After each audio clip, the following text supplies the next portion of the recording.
Dashuria mes nusës dhe vjerës. Vajza martohet dhe pas martesës së saj shkon të jeton me burrin e saj dhe nënën e tij. Pas një periudhe të shkurtër filloi zënka dhe mosmarrëveshjet mes nusës dhe vjerës. Nusja akuzonte vjerën se tepër e kritikon dhe nervozon, derisa nuk kishte më ditë paqe mes tyre. Burri kishte pasur një hall të madh, për çdo ditë zënka dhe probleme në shtëpi, derisa filloi të mërzite të tepër se s'dinte si ta zgjidh problemin mes tyre. Nusja, pasi që i humbi durimi, vendosi të shkojë deri në banatore dhe të blejë ilaç që në vete përmban diçka vdekje prurse. Farmacisti ishte miku i familjes së saj, kështu që ia sqaroi gjendjen e tij, hollësisht dhe çfarë ndodh nga ai.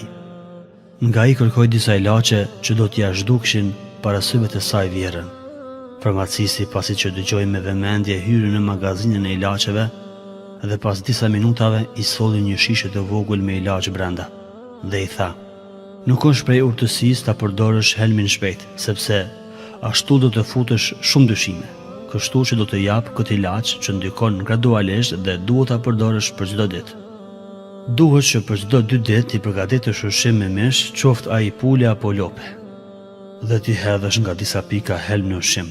Kurse ti, brenda kësaj periudhe sillu me të në butësi dhe me dashuri, mos u fut në probleme me të fare, çfarëdo që të janë situatat." Nusja u gëzua tepër me këtë zgjidhje dhe e shpejtoi për në shtëpi që sa më shpejt të filloi të zbatoj urdhrin e farmacistit. Kaluan ditë e muaj dhe ajo ishte e përpikt në sjelljen e saj dhe në zbatimin e ilaçit, dhe gjithnjë i kujtonte këshillat e mjekut, të jetë e butë dhe e sjellshme me vjerën e saj dhe të respektoj atë si nënën e saj. Pasi që kaluan 6 muaj, u ndryshua atmosfera në familjen tërësisht.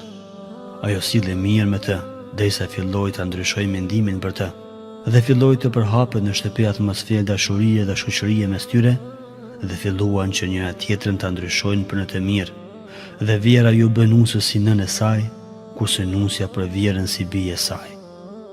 Burri fluturonte nga gëzimet dhe e vëzhgonte gjendjen në familje vazhdimisht.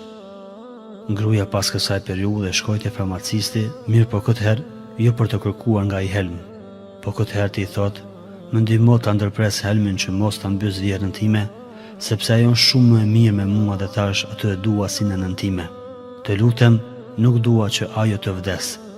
Farmacisti u bozëqesh, e tundi kokën dhe i tha: "Bija ime, unë asnjëherë nuk të kam dhënë helm." Ajo shishe në vete nuk përmbante helm, po ujë të thjeshtë, helmi i cili ishte shumë afër të shkatron, që ndronte në mendjen tënde, dhe tash, falëndrimi takon Allahut. E vërtetove se vjera jote nuk do të vdes nga helmi.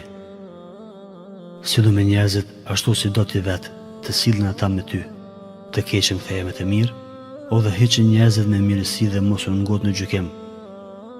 Disa komentojnë sjelljen e mirë si frikë, nga sa ata nuk janë të edukuar ta respektojnë tjetrin në jetë. Disa komentojnë mirësinë si butallallëk, nga sa ata nuk shohin më larg se zemra e tyre e zezë.